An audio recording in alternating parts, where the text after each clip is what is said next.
நமஸ்காரம். உங்கள் அன்பிற்கும் அபிமானத்திற்கு உரிய வித்யாபுத்திரன் விஆர் ராஜா குளத்திலிருந்து பேசுகிறேன். இது என்னுடைய 252வது வீடியோ. இதில் இப்போ பார்க்கக்கூடிய சப்ஜெக்டு டோட்டலி நியூ சப்ஜெக்ட். எனக்கே புதுசாக தான் இருக்குது.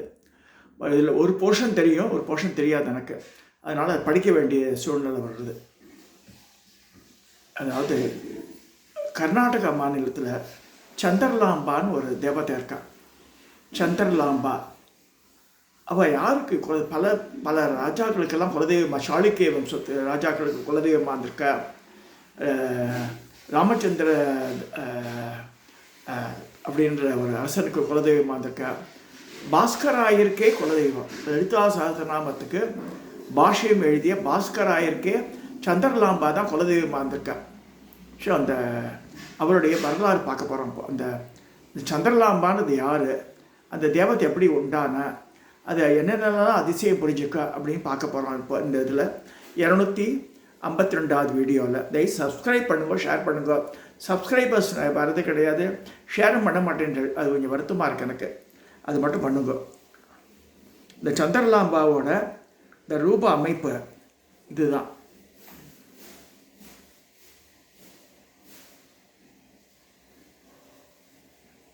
சன்னதின்ற ஊரில் இந்த அம்பாள் இருக்கா. கர்நாடக மாநிலத்தில் சன்னதின்ற ஊரில் இந்த அம்பாளுடைய பீடம் அமைஞ்சிருக்கு. வராபயத்தோட முன்கை இருக்குது. இந்த அம்பாள் உட்கார்ந்த நிலையில் தான் இருக்க. ரொம்ப அழகாக இருக்குது. அம்பாளோட ரூபமே ரொம்ப அழகாக இருக்குது. இது இன்னொரு வடிவம். சந்திரலாம்பாவுடைய அந்த கல் ரூபம். அந்த முன்னாடி பார்த்து அதுதான், அது தனியாக எழுதியிருக்க அந்த படத்தை. இது அப்படியே ஃபோட்டோ. அது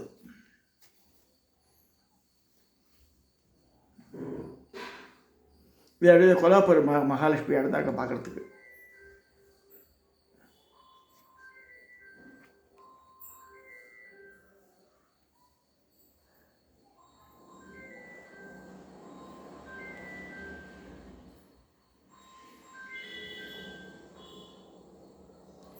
பார்த்துருக்கோம்.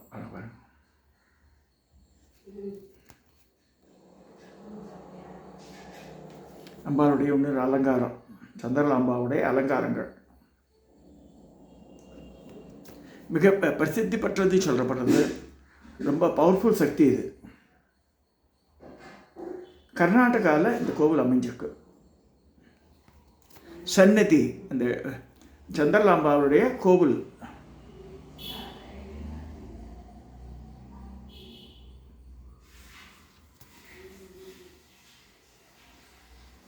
இப்போ coming to the subject matter. இப்போ நம்ம பார்க்க வேண்டியது என்னென்னா, இந்த சந்திரலாம்பாவோட இது பார்க்க போகிறோம்.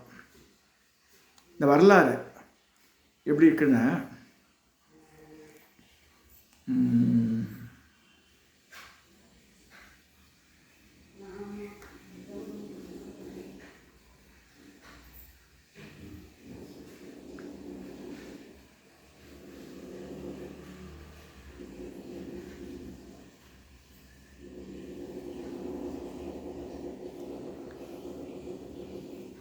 அதாவது ராமாயண காலம் முடிஞ்சு ராமர் சீத்தை வேறு இதுவாக பிறக்கிறார். அதாவது அவளுக்கு ரீபர்த் இருக்குன்னு சொல்லப்படுறது இல்லை. ஏன்னா சீதாதேவி சந்திரவதனைன்ற பேரில் அவதாரம் பண்ணுறாளாம். ராமர் நாராயண முனின்ற பேரில் அவதாரம் பண்ணுறார். இந்த விந்தியாச்சல பருவத்தில் தேவதத்த மகாராஜாவுக்கு புத்திரனாக பிறக்கிறார் ஸ்ரீராமர். அவருக்கு நாராயணன் என்று பெயரிட்டு உபநயனம் செய்விக்கிறார் ராஜா. அப்போ என்னது, ஆனால் மகனுக்கு ஆன்மீகத்தில் ரொம்ப நாட்டதுனால ஆத்தியாத்ம வித்தை மனம் ஈடுபடுகிறது. அரண்மனையில் அரண்மனை வாசத்தை திறந்துட்டு காட்டுக்கு போகணுன்றார். அப்படின்னா போக வேண்டாம், அப்பா தடுக்கிறார். இருந்தாலும் வனவாசத்தை மேற்கொள்கிறார். அவர் தவத்தில் ஈடுபடுகிறார். அங்கேயே நாரதர் வர. இப்போ தென்புறத்தில் சஞ்சாரம் செய்யும்போது நாராயணன் சொல்கிறார், சஞ்சாரம் பண்ணுங்க, சவுத் சைடு போங்கன்றார். சரி, நார்த்தில் வரார் ராமர். அப்போ வந்து சீதாதேவி சந்திரவதனி என்ற பெண்ணாக பிறக்கிறார். யாருக்கு? ராஜா பொண்ணாக பிறக்கிறாவோ. இந்த பிறவியில் அவள் ராஜசேன ராஜாவின் குமாரியாக அவருக்கு பிறக்கிற அந்த குழந்தை நல்லா வளருது, அறிவியும் அழகும் ரொம்ப இதாக இருக்குது. அவளுக்கு சுயம்பரம் நடக்கிறது. அந்த அந்த சுயம்பரத்தில் வந்து வைத்த நிபந்தனையில் ஒரு அரசகுமாரனும் அதை வந்து நிறைவேற்ற முடியல. எவ்ரிபடி இஸ் ஃபெயிலிங் இந்த அட்டெம்ப்ட். அரசனின் கனவில் அவர் இந்த ராஜாவோட குலதெய்வம் வந்து என்ன சொல்கிறதுன்னா, உனக்கு நல்ல சரியான மாப்பிள்ளை பரப்புறான் நாராயண முனின்னு சொல்லிட்டு அவனுக்கு கல்யாணம் பண்ணி கொடு அப்படின்னு சொல்கிறார். நாராயண முனிவருக்கே திருமணம் செய்து வைத்துவிடு, வேறு யோசனை வேண்டாம் என்று சொல்கிறார் அம்பாள். தன் குலதெய்வத்தின் ஆணைப்படி சந்திரவதனியை ராஜா நாராயணமுனிக்கு திருமணம் முடித்து தந்து பீமா நதிக்கரை அவள் வாசம் பண்ணுறது. பீமா நதியிலிருந்து கர்நாடகாவில் ஓடுறது. அந்த நதிக்கரையிலேயே பர்ணசாலை அமைச்சு, ஏன்னா இப்போ ராஜா வீட்டு பிள்ளையாக இருந்தாலும் நாராயணமணி இவர் வந்து அதில் நாட்டம் இல்லை ராஜ்ய பாரத்தில். So he is coming to இந்த ஃபாரஸ்ட் அந்த ஏரியாவில் வந்து அந்த பீமா நதியில் தபஸ் பண்ணிட்டு அங்கே வந்து சந்திரவதினை கல்யாணம் பண்ணிட்டு அவள் பர்ணசாலை அமைச்சு அங்கே இது பண்ணிட்டுருக்க. அந்த சமயம் பார்த்து சமுத்திரராஜன் அங்கே வந்து சேர்ந்தான். ராமாவதாரத்தில் போது வந்த ராவணனை போல சீத்தையை வந்து எப்படியே கவர்ந்துன்னு போனான்ற மாதிரி வந்த மாதிரி சந்திரவதினியை தூக்கின்னு போனான்னு சொல்லிட்டு சமுத்திரராஜன் வரான். இந்த பிறவியில் அவன் சேதுராஜாக பிறக்கிறான் வருது. ஸோ காட்டில் வேட்டையாடி விட்டு வர்றான், டயர்டாக இருக்கான்.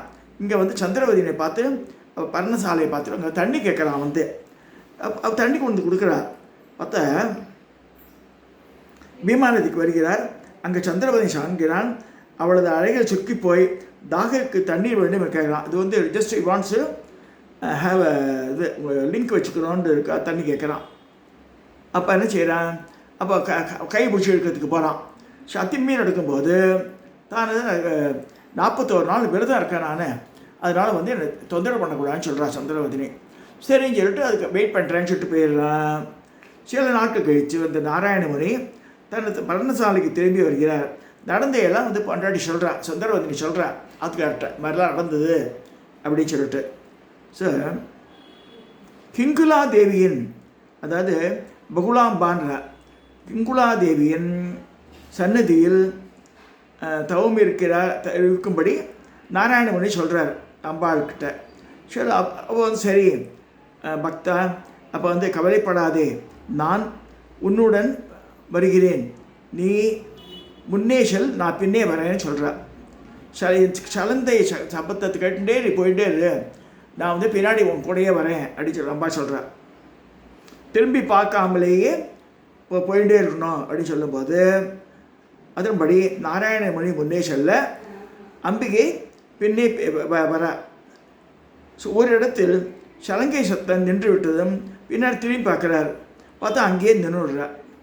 அவள் தான் வந்து இந்த சந்திரவதனை, இந்த சந்திரலாம்பான்ற இந்த பெண் தெய்வம்னு சொல்லப்படுறது. சீதா பிராட்டி தான் அந்த மாதிரி ஆறான்னு சொல்லப்படுறது.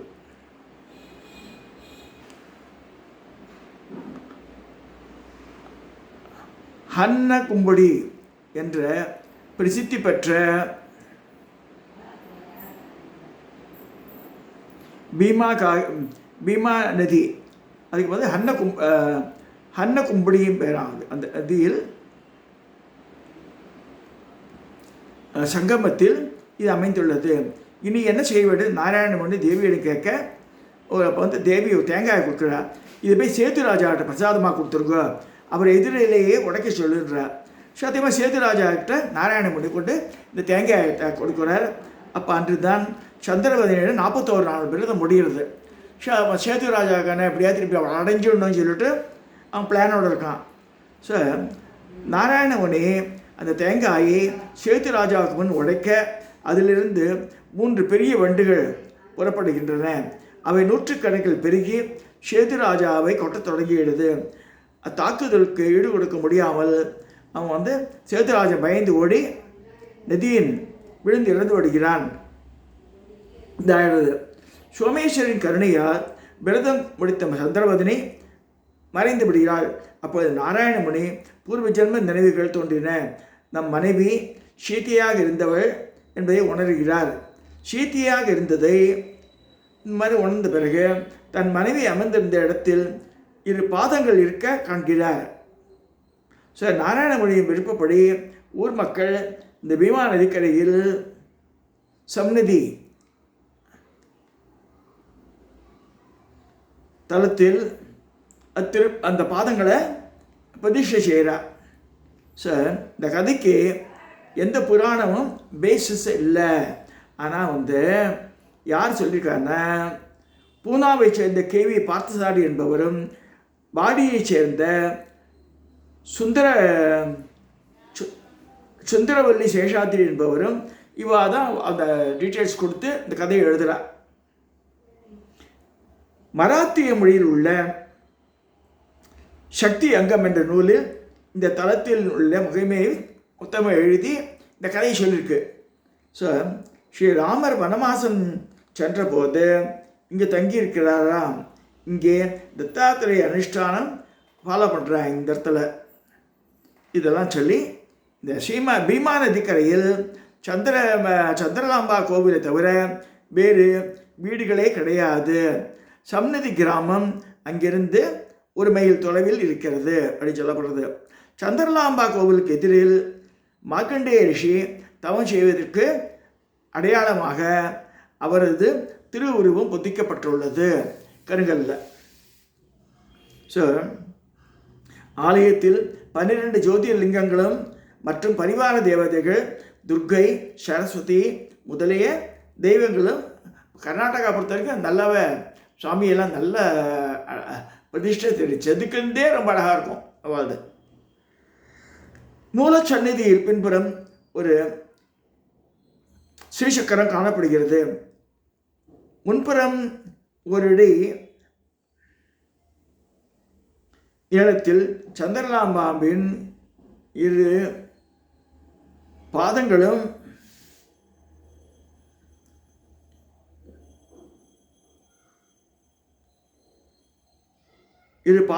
இருக்கின்றன. ஒரு பாதத்தில் 3 துவாரங்களும் மற்றொன்றில் 2 துவாரங்களும் காணப்படுகின்றன. அவற்றில் என்ன போட்டாலும் சேதுராஜா மடுவுக்கு போய் வந்து விடுகின்றன. அங்கே போயிடுறதான் அது. மூல சன்னதிக்கு வலப்புறம் ஸ்ரீ துர்கா தேவியும் இடப்புறத்தில் சங்கு சக்கரத்துடன் கூடிய சந்திரலாம்பா தேவியும் பரமேஸ்வரி எழுந்துள்ளிருக்கிறார்கள். இந்த கோவிலில் சித்திரை மாத பௌர்ணமியில் ரதோத்சவம் நடக்கிறது. அன்னை அபிராமியின் மகிமைகளை பறைசாற்றும் ஒரு நிகழ்ச்சியை போன்று இந்த அம்பிகையின் இதில் பற்றிய ஒன்று சொல்லப்படுறது. என்ன, பிரசங்க பூஷரான ஜோஷி என்பவர் அமாவாசை என்று தவறுதலாக பௌர்ணமி சொல்கிறார். ஜோஷின்றவர் இந்த பிரசன்னம் சொல்கிறவர். அவர் இந்த மாதிரி சொல்லிட்டார், தப்பாக சொல்லிடுறார். அன்று இரவு வானில் சந்திர தரிசனத்தை காட்டாவிட்டால் கொடிய தண்டனையை அனுபவிக்க நேரிடும். ராஜா வர வான் பண்ணிட்டு போயிடலாம் ஜோஷியை. ஸோ மிகுந்த கவலையோடு வீடு செல்கிறார். யார்? ஜோஷி. இந்த மாதிரி இருக்கும்போது அந்த ஜோஷிக்கு என்னென்ன, அவரோட தர்மபத்தினி சந்திரலாம்பாவின் பெரிய பக்தாவோ. அவன் என்ன செய்கிறான்னா, தன் கணவருக்கு தைரியமாக தன் கங்கணத்தை கட்டி அவர்கிட்ட கொடுத்து, இரவு அரண்மனை வாயிலில் இதை நின்று ஆகாயத்தில் பறக்க விடுங்க, அதை அந்த ஆகாயத்தில் அது மாதிரி அது தரிசனம் கொடுக்கும் அப்படின்றார். அரசன் பிறரும் சந்திரலாம்பாவின் தரிசனத்தை கண்டனராம். அதற்காக ஜோஷியின் வம்சத்துக்கு மானியங்கள் தந்து கௌரவித்தார் ராஜா. இந்த தேவி சாளுக்கிய வம்ச ராஜாக்களின் குலதெய்வமாகும். பீஜப்பூர் ராஜாவால் ஆதரிக்கப்பட்ட தீக்ஷித், ஜோஷி முந்தியவர்களெல்லாம் குலதெய்வத்தை. பாஸ்கராயருக்கு இவர் தான் குலதெய்வத்தை. ஸோ கர்நாடக பிரதேசத்தின் தலை சிறந்த சிற்பி ஜக்கண்ணாச்சாரியார் கட்டிய கோவில் என்கின்றனர். அவர்தான் கோபுரத்தை ஸ்ரீசக்கர வடிவில் அமைத்துள்ளார். ஸ்ரீ பாஸ்கராச்சாரியார் திருப்பணி செய்த அந்த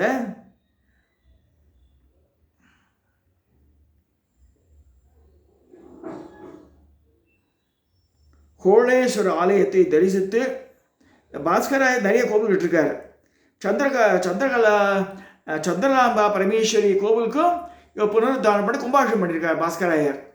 அந்த ஊரில் நிறைய கோவிலை எடுத்து கட்டியிருக்கார் அவர். ஒரு இது நம்ம வேண்டிண்டு கட்டாயம் அந்த சைடு போகும்போது கர்நாடகாவில் இங்கே உடுப்பி முகாம்பிகை தர்மஸ்தலா போகிறா இல்லையா, அவள் சந்திரலாம்பா கோவிலுக்கு போயிட்டு இருந்தால் நல்லா இருக்கும்னு சொல்லப்படுறது.